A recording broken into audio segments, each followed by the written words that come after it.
各位观众朋友们，大家好，欢迎收看 JxJ 论坛，由我马健 Jimmy Ma 和我们的好朋友 Jim Noteware 为我们一起讨论这个礼拜的时事。Jim, what a week! How are you? What a week! I'm fine, Jimmy. Every week we start with the same statement that this week is crazy, and we think it can't get any different, get any worse, but every week it does. Most weeks we talk about the craziness here in the United States for the interest of the people who live in the United States and China and the rest of the world. This time there's craziness on both sides of the Pacific, everywhere from Evergrande in China to the housing department in the city of Houston, both having to do with real estate and, of course, the crisis on the U.S. southern border, which has another form of real estate in question. So we have plenty to talk about. We just don't have enough time. This is your expertise, real estate, and it pertains to the financial markets, which I am in. And all three issues affect us, affects everyone on both sides.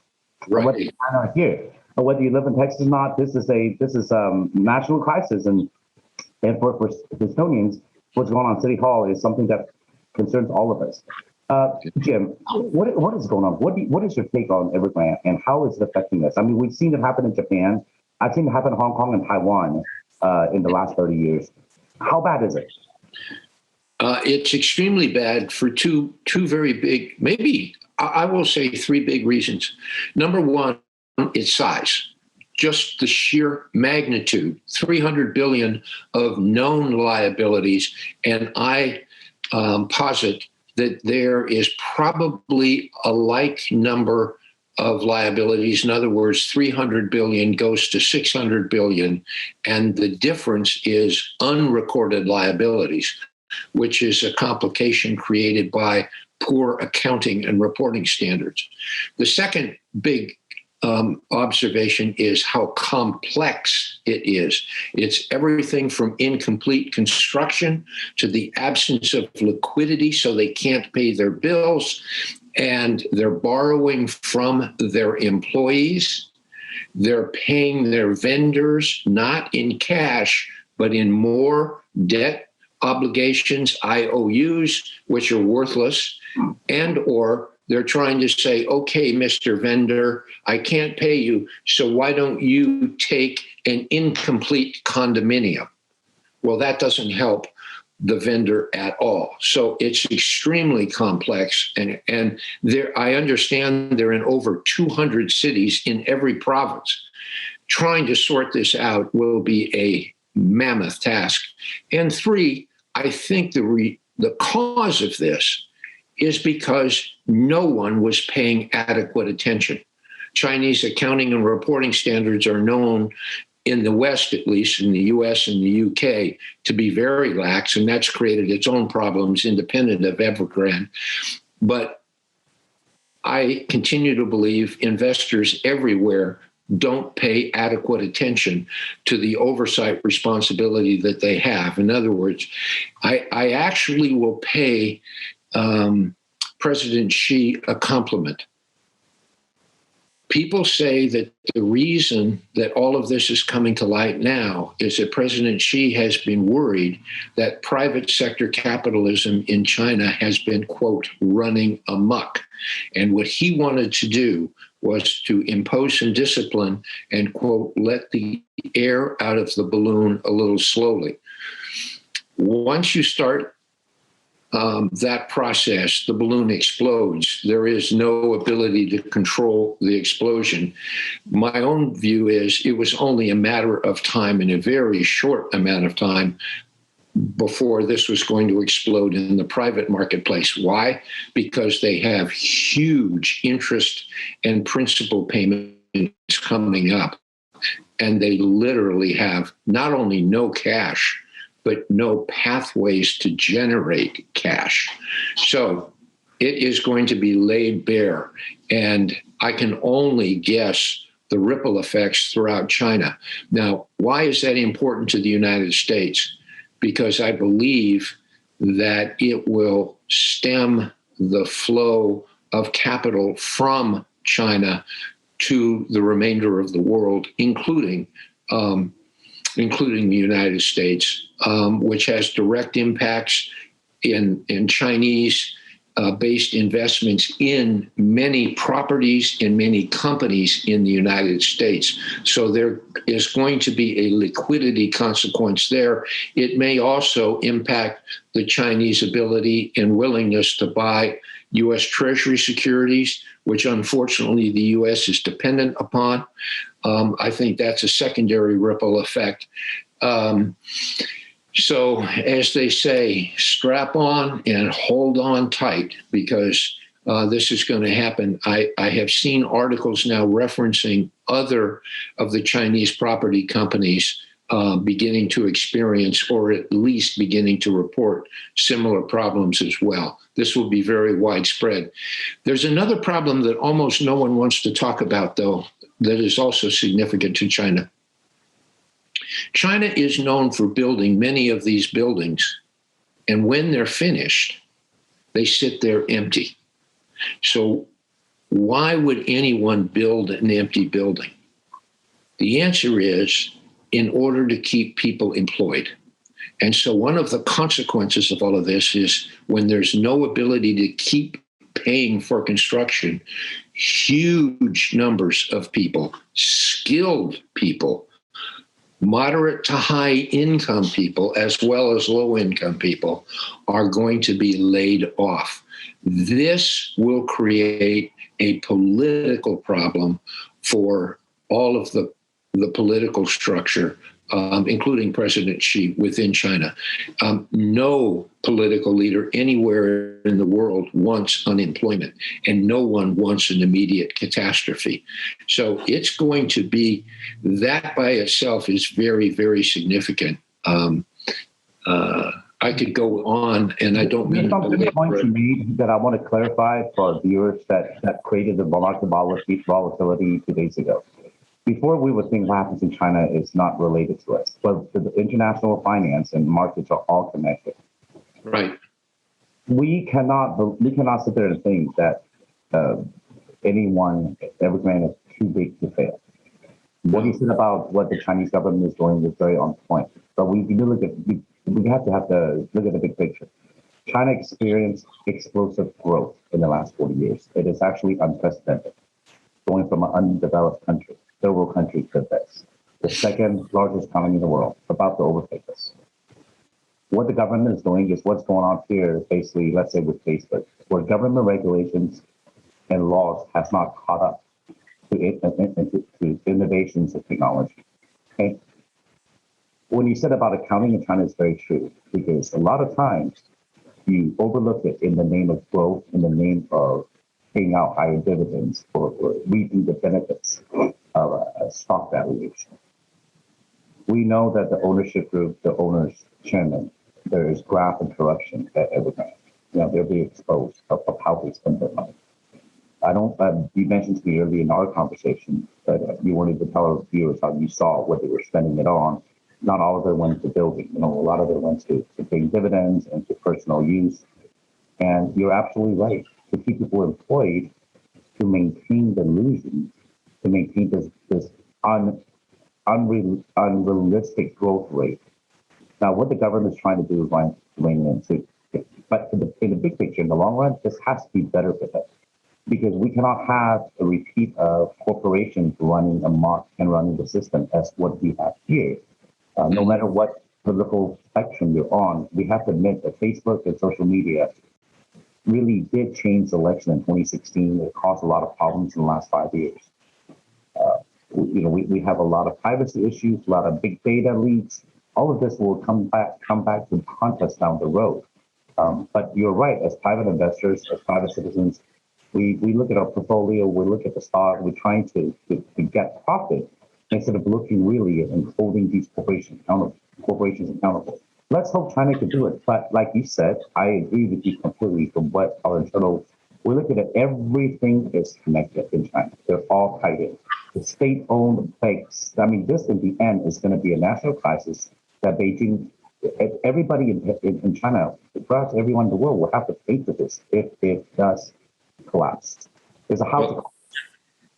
Yeah, it really will. And And two of the ripple effects that most people don't really consider are when a company like Evergrande collapses, and unfortunately, in my professional life over 45 years or so, I have seen 4 cycles. And every time big projects lose value, all the little projects around also lose value. In other words, if the condominiums that Evergrande is building lose value, then the value of everybody's house is going to go down. And much private wealth is tied up in those values that are going down. That's number one. Number two is the solution when things begin to fall is to sell and to liquidate. The problem comes, there's nobody to buy because no one else has cash. Because when the big banks fail on one side because their assets go down, they simply don't have the cash, the ability, the liquidity, or the will to lend to somebody else to buy those assets. So there's a terrible imbalance. And it takes a very long time for this to work itself out, sometimes 5 years. In fact, you referenced Japan.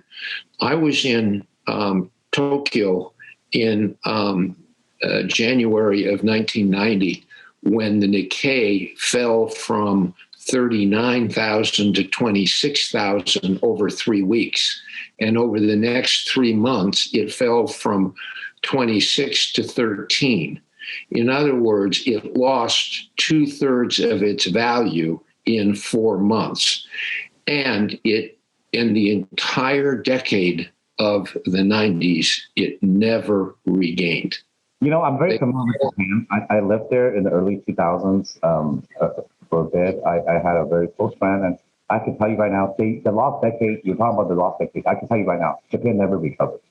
The 30 years, they have never recovered from. I think to this day, they've never, even 20 years after that, 30 years from when the balloon burst to 20 years from when people thought they were going to recover, I believe they have still not recovered. They've recovered partially, but their demography is in terrible shape. Their debt to GDP ratio at the government level is beyond belief. Japan has some very serious long-term issues, and they know it. Yeah, they know it.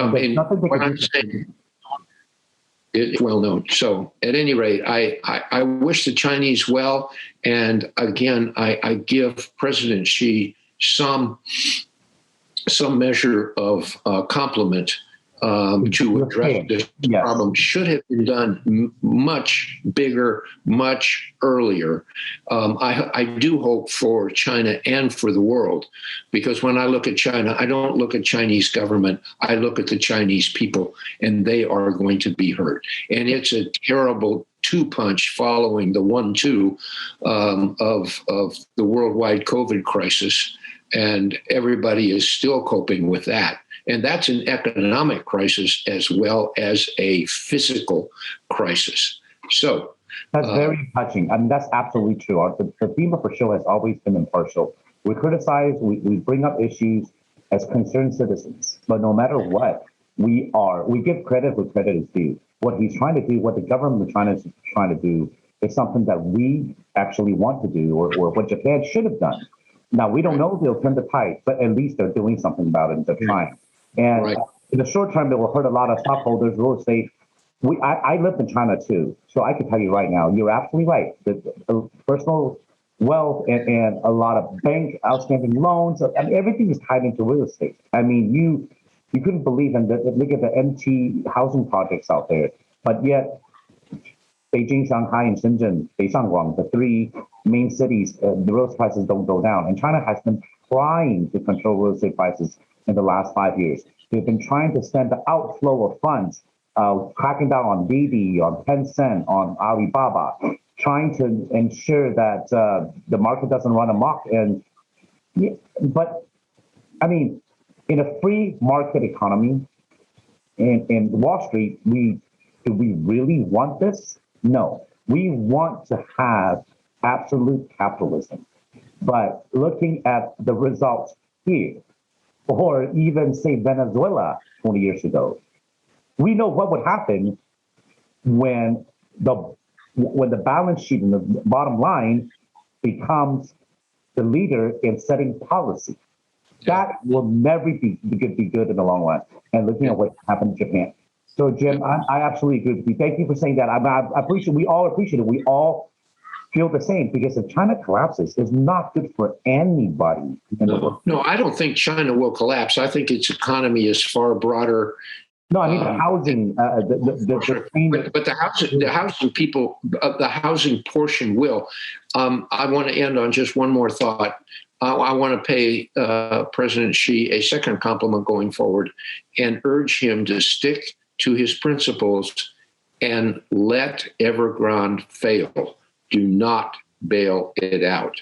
By bailing it out, it will increase everybody's costs and delay the reckoning. The absolute best thing to do is to let it go and let the pain be quick, because then people are very resourceful. Chinese people, American people are resourceful, and they will set about to fix it. But if you don't allow people to understand the problem or to fix the problem, guess what?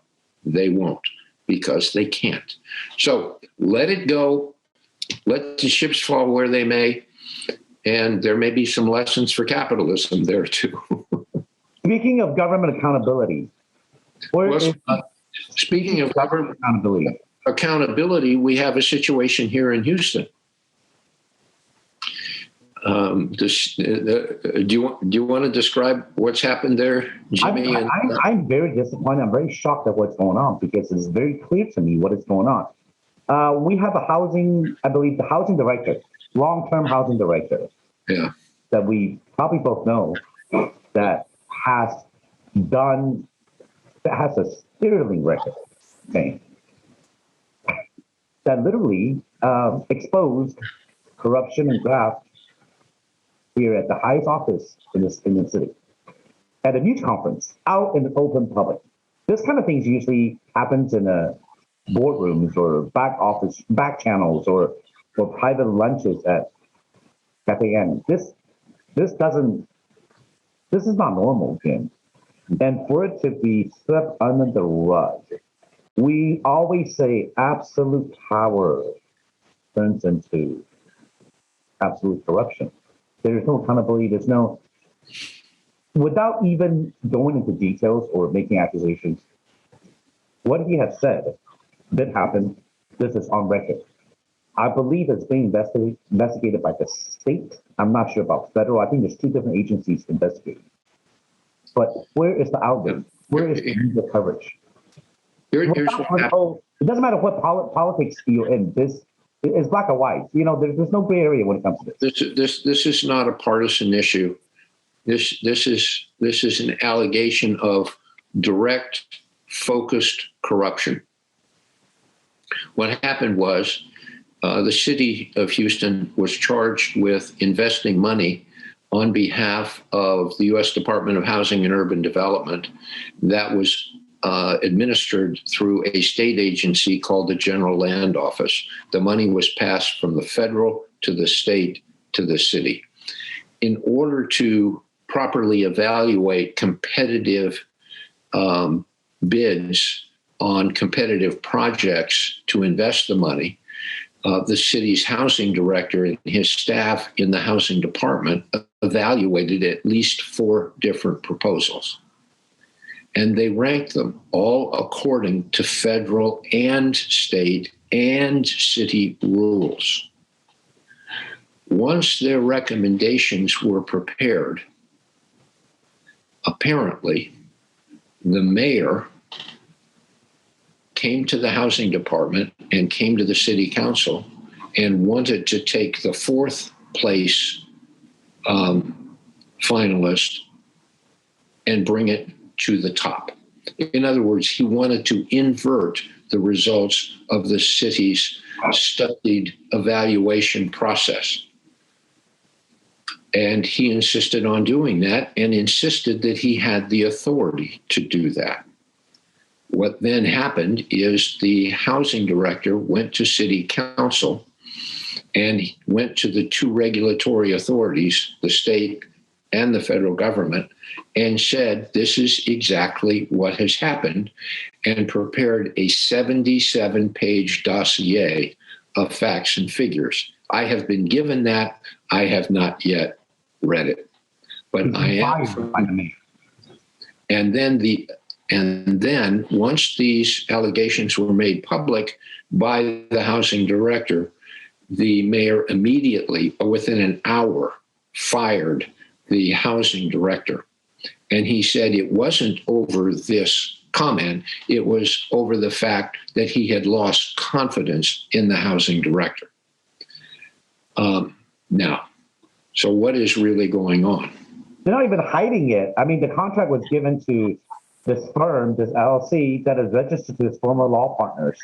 They're not even using any, to hide it, to cover up. No, it's just out and open. Right. And the mayor, when confronted and said, hey, wait a minute, the one you put on top has your former law partner as one of the partners and co-developers in this project. And by the way, he's never developed anything else like this.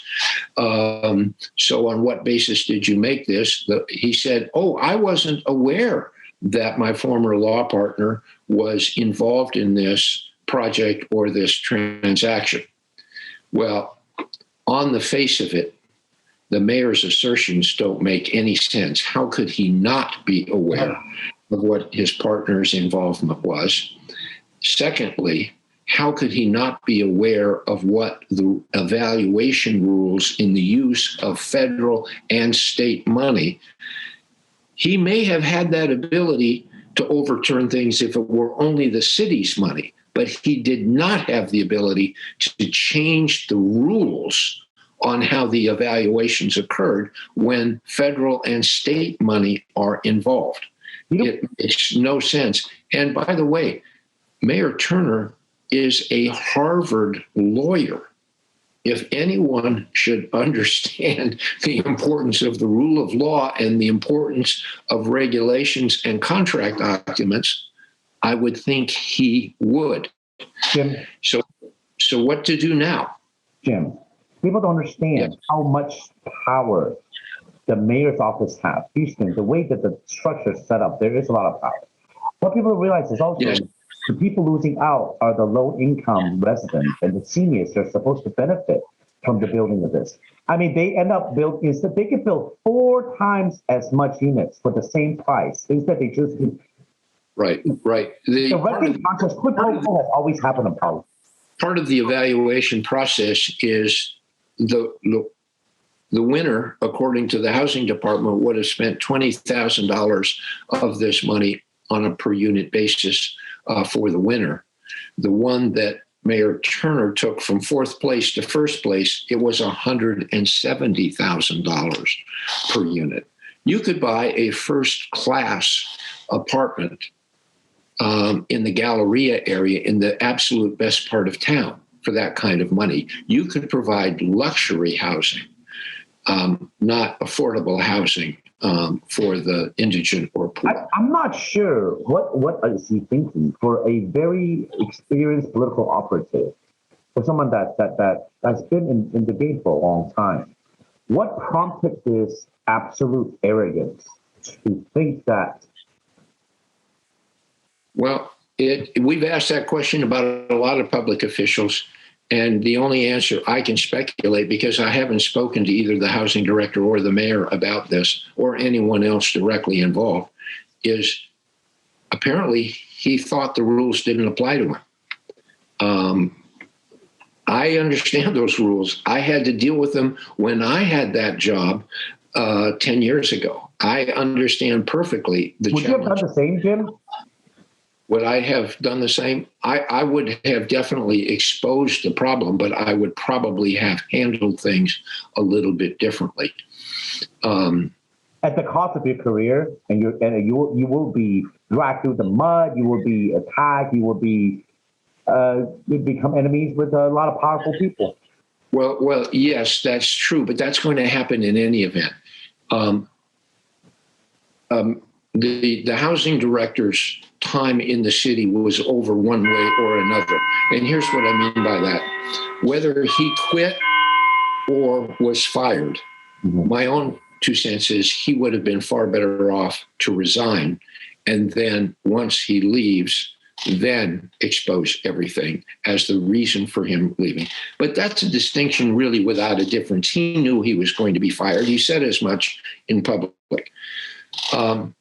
But the larger issue is he had to quit because he could not in any ethical way continue to work in an environment that would be dominated by the very power that you mentioned, Jimmy, whether the power is actual or just asserted.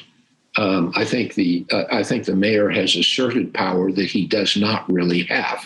So that leads me to the next point, what happens now.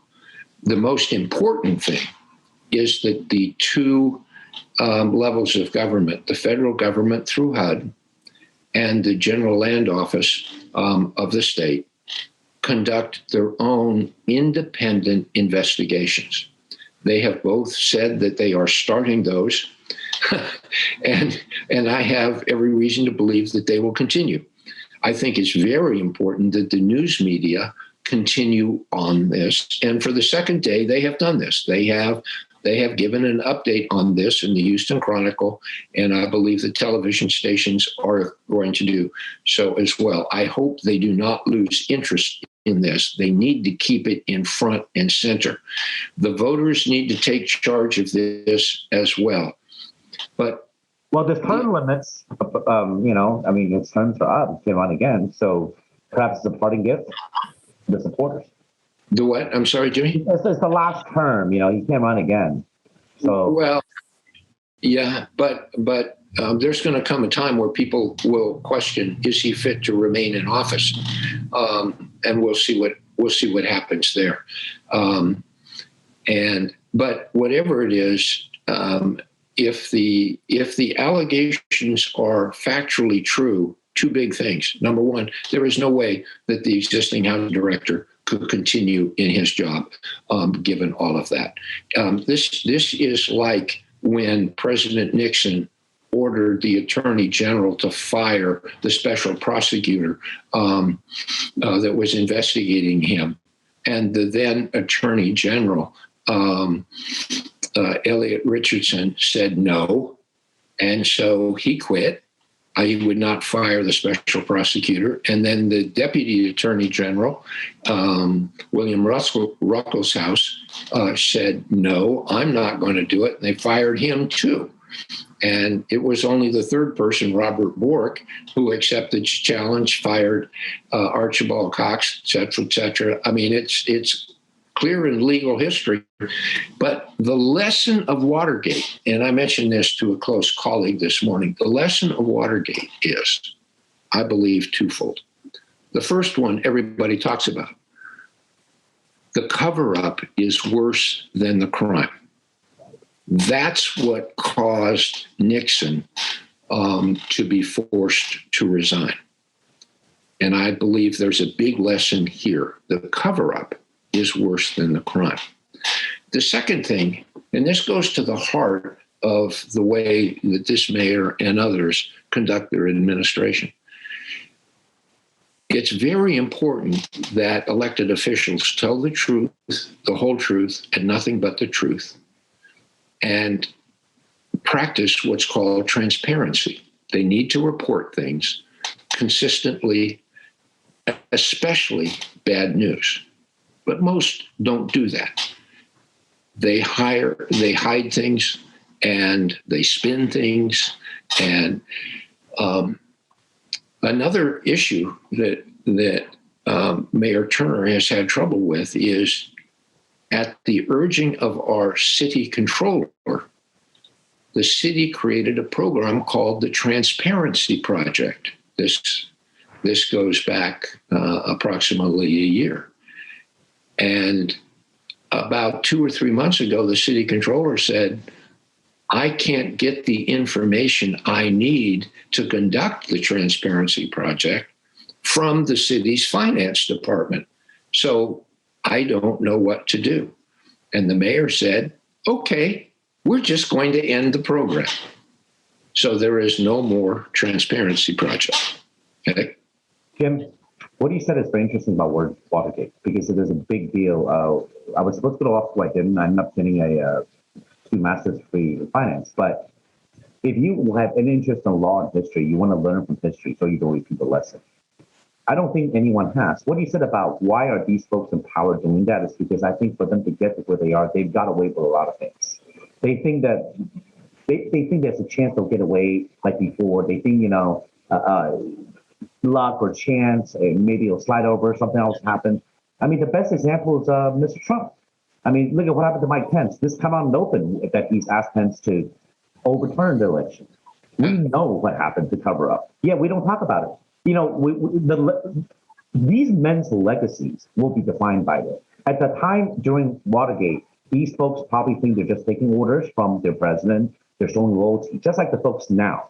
What they don't realize is that history would not judge them. The history will judge them harshly because there is no doubt that crimes were broken, that laws were broken, that crimes were committed. And there's no doubt that what Trump did in the last 3 days of office. I hate to bring this up because this is out in the news again, out in the open, about what he's done and what Pence refused to do. And either way, Jim, at the beginning of the show, we said it's been a turbulent week. I can tell you right now, as someone that manages a financial portfolio, it's been a very, very stressful week. Yeah. And we didn't get to touch on the border crisis, right? No matter what side of the fence you're on. Why don't we save the border crisis for next week? Because I have a feeling it will still be there. And probably many of the Haitians will also still be there. So not much will change on that one. It may get crazier beyond what we can predict. But let's defer that discussion until next week. I think we've already overloaded our audience for today. Thank you, Jim, for your expertise and insight on the housing crisis and what happens in China. Nobody else is better suited to talk about it. I appreciate you. And everything else doesn't matter. I hope we have health, and we have our family, and we have our peace. And that's all we can pray for. That is absolutely the most important set of things. Absolutely. Prepare for the worst and pray for the best. That's all we can do. Absolutely. Okay, next week. Good luck. Thank you. Bye-bye. Goodbye.